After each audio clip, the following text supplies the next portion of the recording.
मैं आपको बताता हूँ इन यहूदियों के चक्कर को और ईसाइयों के चक्कर को भी।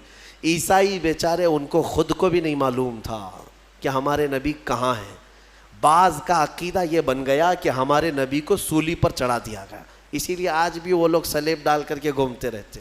एक जमात उसमें ये बन गई, एक जमात ये कहने लगी हमारे नबी को यहूदियों ने सलेब पर चढ़ा दिया, फांसी पर चढ़ा दिया, और उस पर फिर अकीदे गढ़ने लग गए। अकीदे क्या क्या गढ़ लिया कि हमारे नबी ने जो फांसी पर चढ़ कर के कुर्बानी दी है, बलिदान दिया है, वो हम सब के गुनाह माफ़ कराने के लिए कुर्बानी दी है।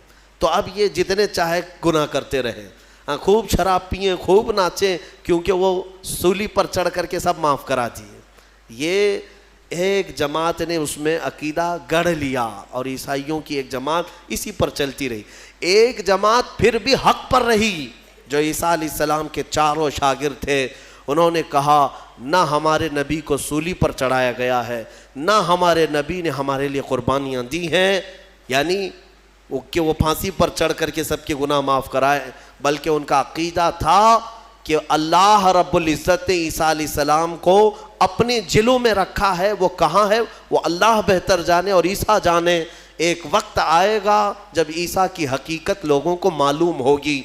ये एक हक जमात हमेशा कहती रही और उसी पर वो लोग बाकी रहे। फिर उसमें फ़िरक़े भी हुए, ईसाइयों में बहुत सारे फ़िरक़े भी हुए, 70 से ज़्यादा फ़िरक़े हुए, अलग अलग अकीदे। और ये फ़िरक़े भी किसने बनाए? यहूदियों ने बनाए। उनके अंदर घुस करके अलग अलग उनके दिमाग चेंज किए।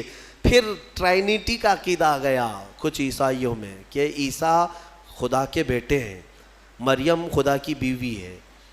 कुछ लोगों का अकीदा ये बना। फिर कुछ लोगों का अकीदा बना कि 3 खुदा हैं, एक खुदा अल्लाह, एक खुदा जिब्राइल, एक खुदा ईसा। आज भी कुछ लोग हैं उसमें, प्रोटेस्ट हैं, कैथोलिक हैं और ऑर्थोडॉक्स हैं। ये सब जो फ़िरक़े बने, सब में थोड़ा थोड़ा सा फ़र्क है ईसा अलैहिस्सलाम को मानने के लिए। बाज़ कहते हैं गॉड है, फादर है, और फिर ये सन है और मैरी है, ये 3 खुदा है। ट्राइनिटी के अकीदे बने।